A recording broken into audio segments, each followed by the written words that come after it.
Subscribe now and press the bell icon. Never miss an update. नमस्कार साथियों, स्वागत करता हूं सबका इस YouTube चैनल पर जिसका नाम है स्टडी विद पीएन लोधा। मित्रों, पर्यावरण शिक्षण के अंतर्गत आपके लिए टेस्ट नंबर 4 आज आपके लिए लेकर आया हूं।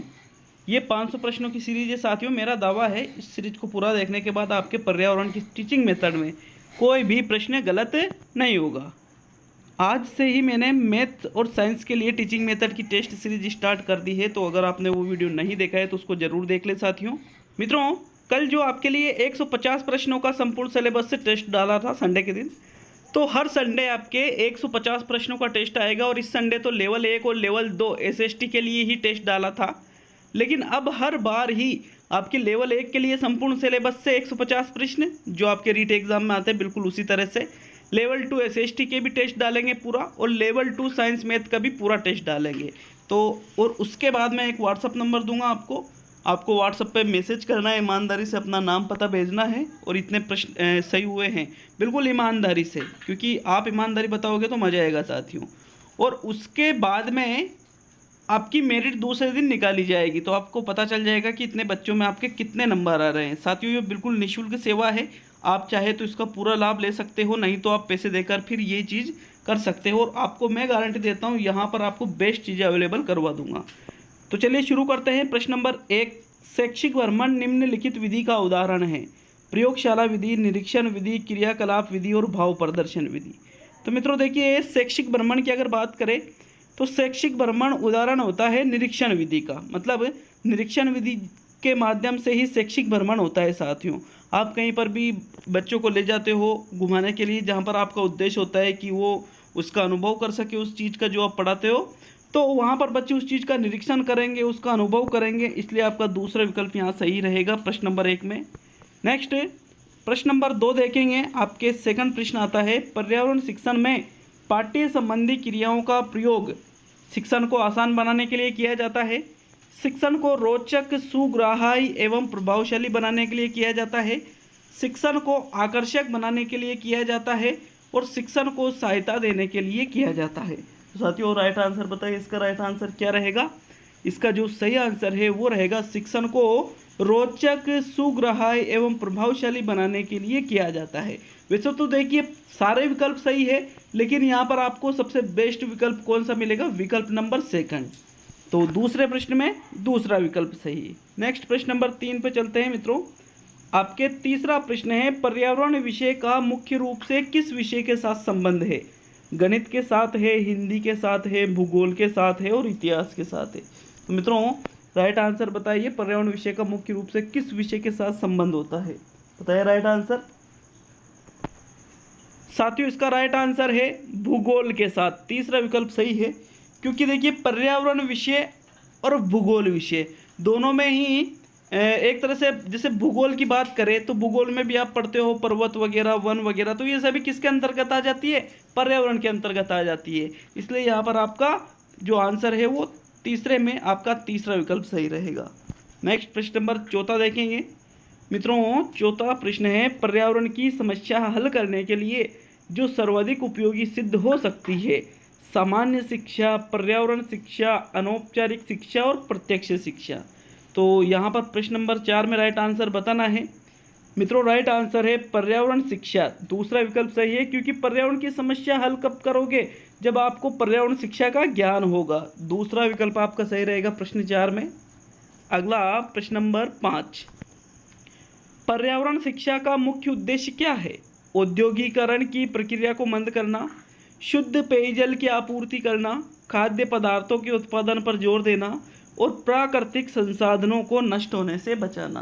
तो साथियों देखिए, पर्यावरण शिक्षा का आपका मुख्य उद्देश्य होता है, क्यों दी जाती है पर्यावरण शिक्षा? ताकि आप जो प्राकृतिक संसाधन हैं उनको नष्ट होने से बचाओ। चौथा विकल्प आपका यहाँ पर सही है प्रश्न नंबर 5 में। अगला प्रश्न नंबर 6 मित्रों, छठा प्रश्न आता है, औपचारिक पर्यावरण शिक्षा का अर्थ क्या है? औपचारिक पर्यावरण शिक्षा व्याख्यानों द्वारा पर्यावरण शिक्षा, संगोष्ठियों द्वारा पर्यावरण शिक्षा, प्राथमिक से उच्च प्राथमिक शिक्षा और पाठ्यक्रमों द्वारा शिक्षा। तो देखिए संगोष्ठियाँ तो फिर अनौपचारिक में आ जाती है, व्याख्यान भी अनौपचारिक में आ जाते हैं, दो विकल्प बच रहे, प्राथमिक से उच्च प्राथमिक शिक्षा और पाठ्यक्रमों द्वारा शिक्षा। तो औपचारिक का मतलब क्या होता है, जिसमें आप बिल्कुल नियमबद्ध तरीके से, नियोजित तरीके से आप पर्यावरण की शिक्षा दो, और वो दी जाती है मित्रों प्राथमिक से उच्च प्राथमिक तक के स्तर पर। तो तीसरा विकल्प सही रहेगा प्रश्न नंबर 6 में।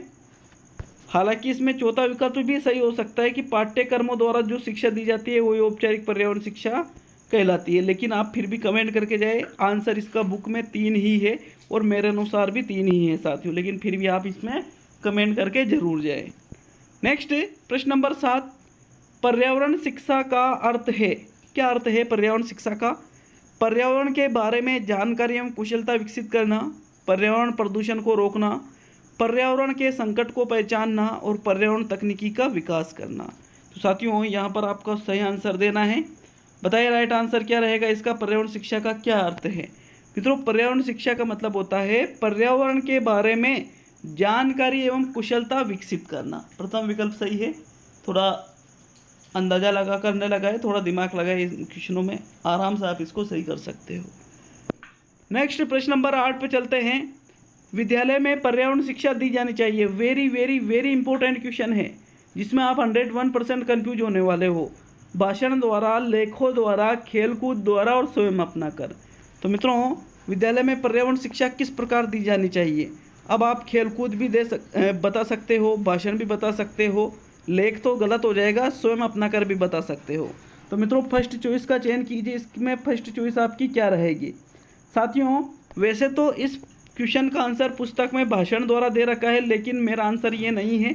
मैं यहाँ पर आपको बताऊँगा स्वयं अपना कर, क्योंकि स्वयं अपना कर ज़्यादा बेस्ट रहेगा। क्यों, कोई भी शिक्षक है, मान लीजिए कि वो विद्यालय में पेड़ पौधे लगाता है, उनको टाइम टाइम पे पानी पिलाता है, पेड़ पौधों को सूखने से बचाता है, उनकी देखभाल करता है, तो बच्चों को वो अच्छी तरह से प्रेरित कर सकता है। इसलिए आपका यहाँ पर चौथा विकल्प सही है।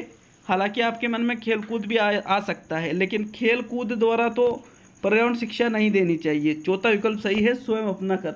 हाँ, यहाँ प्राथमिक स्तर होता तो फिर हम यहाँ पर खेलकूद के बारे में थोड़ा सोच सकते, इसलिए मेरा आंसर चौथा विकल्प है प्रश्न नंबर 8 में। नेक्स्ट प्रश्न नंबर 9, सामाजिक पर्यावरण के अध्ययन का महत्व क्या है?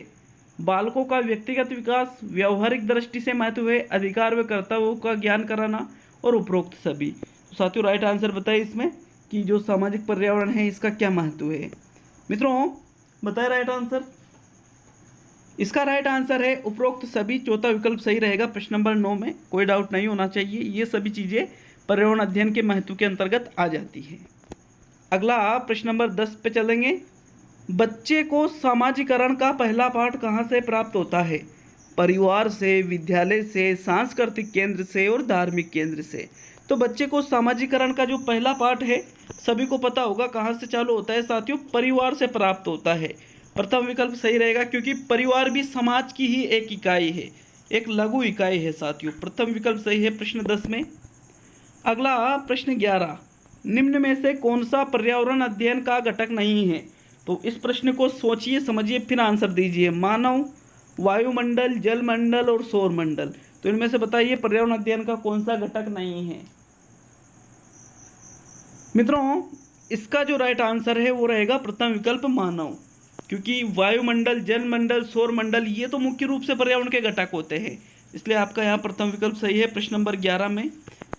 नेक्स्ट प्रश्न नंबर 12, निम्न में से कौन सा अभिप्रेरित शिक्षण का संकेत होता है? अभिप्रेरित शिक्षण मतलब कि छात्र आंतरिक रूप से कब अभिप्रेरित होता है? जब वो कक्षा में अधिकतम उपस्थिति देता है, जब बच्चों द्वारा प्रश्न पूछा जाता है अध्यापक से, जब कक्षा में शांत वातावरण होता है, या फिर गृह कार्य बच्चे पूर्ण करके लाते हैं।